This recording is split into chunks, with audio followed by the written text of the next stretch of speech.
Assalomu alaykum hurmatli ishtirokchilar. Bugungi mavzu matritsa ko'paytirish algoritmlari va parallel taqsimlash usullari.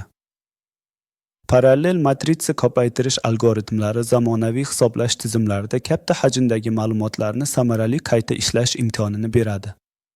Ushbu algoritmlar chiziqli algebra va sun'iy intellektda keng qo'llanilib, ma'lumotlarni tezkor va samarali qayta ishlash uchun muhimdir.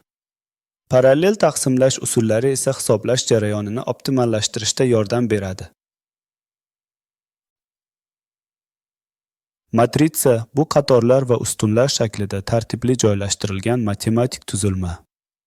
Matritsa ko'paytirish chiziqli algebra, optimallashtirish va sun'iy intellektda keng qo'llaniladi. Katta o'lchamdagi matritsalarni tez va samarali hisoblash uchun parallel hisoblash usullari zarur. Bu zamonaviy ilmiy tadqiqotlar va texnologiyalarning talabi. Oddiy matritsa ko'paytirish algoritmi 3 ta qavatli sikl strukturasida amalga oshiriladi. Avval matritsalari o'lchami n bo'lsa, natija matritsa chap hisoblanadi. Har bir elementi aning qatori va bning justuni elementlarining ko'paytmalari yigindisidan iborat. Vaqt murakkabligi O 3, xotira murakkabligi O 2. Matritsa ko'paytirish jarayonida matritsaning har bir qatori b matritsaning har bir ustuni bilan ketma-ket ko'paytiriladi. Har bir element juftligi alohida ko'paytiriladi va natijalar yigiladi. Bu jarayonning vizual tasviri har bir qator va ustun o'rtasidagi ko'paytirish va yigindini aniq ko'rsatadi. Parallel matritsa ko'paytirishda hisoblashni bitta jarayonga bo'lish orqali vaqtni kamaytirish mumkin. Har bir jarayon kichik matritsa bloklari ustida ishlaydi. Bu xotira samaradorligini oshiradi. Maqsad hisoblash vaqtini kamaytirish va tizim samaradorligini oshirish. Bu katta ilmiy hisoblashlar uchun muhimdir. Avval matritsalarni p bloklarga bo'lish jarayoni har bir blok o'lchami np ga teng. Har bir jarayon o'ziga tegishli bloklarni oladi. Bu loat balandlik tamoyiliga asoslanadi. Xotira samarali taqsimlanadi va yuklar muvozanatlashtiriladi. Bu esa parallel jarayonlar samaradorligini oshiradi. Parallel hisoblashda har bir jarayon blokini hisoblash uchun avval bloklarning mos qismlarini oladi. Bloklararo ma'lumot almashinuvi zarur, chunki har bir bloki qoplab avval bloklar kombinatsiyasini talab qiladi. Samarali aloqa va sinxronizatsiya muvaffaqiyatli ishlash uchun muhim dialog va rotation holatlarini oldini olish zarur. Parallel matritsa ko'paytirish uchun turli taqsimlash usullari mavjud. Har bir usulning o'ziga xos afzalliklari va qo'llanish sohalari bor. Ushbu usullar samaradorlikni oshirish va resurslarni optimal taqsimlashga yordam beradi. Ular orasida ma'lumotlarni qator va ustun bo'yicha taqsimlash, grid tuzilishi va jarayonlar tarmog'i mavjud. Kartezian topologiyasi jarayonlarni pip-grid shaklida joylashtiradi. Bu esa matritsa bloklarining tabiiy taqsimotini ta'minlaydi. Har bir jarayon o'z bloklarini saqlab, qo'shni jarayonlar bilan aloqa qiladi. Bu tuzilma sodda, tushunarli va istalabli bo'lib, loat balandlik imkoniyatini beradi, lekin aloqa avefiyat va sinxronizatsiya murakkabligi mavjud.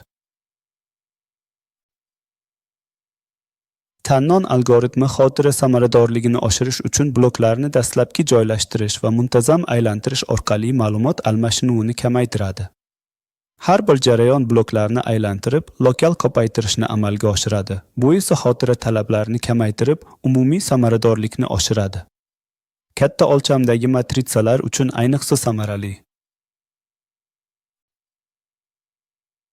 Dastlabki aylantirishda bloklari chapga, bloklari yuqoriga siljiydi. Hisoblash bosqichida har bir jarayon avval bloklarni ko'paytirib, blokiga qo'shadi. Keyingi aylantirishda va bloklari yana siljiydi. Bu jarayon marta takrorlanadi. Yakuniy natijada barcha bloklari birlashtiriladi va to'liq matritsa hosil bo'ladi. Tannon algoritmi diagrammasida bloklari chapga, bloklari yuqoriga harakatlanadi. Har bir bosqichda yangi bloklar juftligi ko'paytiriladi. Bu jarayon algoritmning asosiy g'oyasini, ya'ni bloklarni sistemali ravishda aylantirib, zarur ko'paytmalarni amalga oshirishni ko'rsatadi.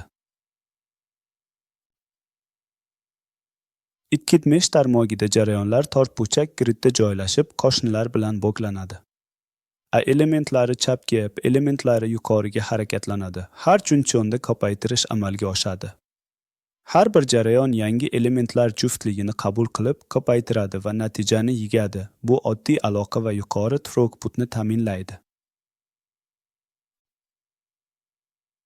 Hipertube tarmog'i yuqori bog'lanish va qisqa diametrga ega bo'lib, ikkinchi jarayonlar tarmog'ida joylashgan. Bu topologiya parallel broadcast va reduce operatsiyalarini samarali amalga oshiradi. Matritsa ko'paytirishda O-uchp hisoblash va O-lotp aloqa vaqti bilan yuqori samaradorlikka erishiladi. Bu esa yuqori scalabilityni ta'minlaydi. Parallel algoritmlarning samaradorligi hisoblash va aloqa vaqtlarini muvozanatlash orqali aniqlanadi. Hisoblash vaqti tomb O-uchp bo'lib, har bir protsessor uchp amallarni bajaradi. Aloqa vaqti tomb slog/2p1 formulasi bilan aniqlanadi. Samarali algoritmlar optimal qiymatini topishga qaratilgan. Hisoblash vaqti tomb O-uchp bo'lib, har bir protsessor uchp amallarni bajaradi. Bu esa ketma-ket algoritmga nisbatan marta tezlik beradi. Aloqa vaqti tomb slog/2p1 bo'lib, bu umumiy samaradorlikni cheklaydi. Samarali algoritmlar hisoblash va aloqa vaqtlarini muvozanatlashadi. Optimal qiymatini topish muhim. Xotira talablari va optimallashtirishda oddiy parallel usulda har jarayon O-2 xotira talab qiladi. Tannon algoritmi esa O-2 bilan optimallashtirilgan. Touch friendly tiling lokallikni oshiradi. Blokli algoritmlar va touch tiling xotira iyerarxiyasini optimallashtiradi. Tannon algoritmi 85 touch fitrati va 45 xotira tejamligi bilan 3.2 tezlik oshishini ta'minlaydi.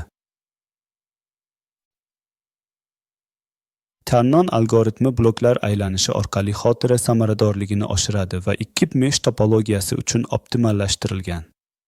Fox algoritmi esa broadcast multiple role strategiyasidan foydalanadi. Summa va pumma algoritmlari yuqori darajada moslashuvchan bo'lib, turli arxitekturalarda samarali ishlaydi. Har bir algoritm o'ziga xos taqsimlash va aloqa strategiyasiga ega. Parallel matritsa amallari grafiklar va vizualizatsiyada muhim rol o'ynaydi, ayniqsa uchta grafiklar va real-time renderingda. Sun'iy intellektda esa deep learning jarayonlarida yirik matritsalar va gradient hisoblashlar muhim. Inniy hisoblashlarda esa fizik va kimyoviy tenglamalar yechimida, xususan differensial tenglamalar va optimallashtirish masalalarida qo'llaniladi. Parallel matritsa ko'paytirish algoritmlari samaradorlikni sezilarli darajada oshiradi va ilmiy masalalar uchun muhimdir. Yangi algoritmlar va arxitekturalar, grafik protsessorlar, ko'p dasturlashtiriladigan mantiqiy matritsalar, FK va sun'iy intellekt AI chiplar uchun optimallashtirilgan yondashuvlar rivojlanmoqda. Kelajakda kvant hisoblash va neuromorfik tizimlar bilan integratsiya yangi imkoniyatlar ochadi. E'tiboringiz uchun katta rahmat. Keyingi videolarda ko'rishguncha xayr.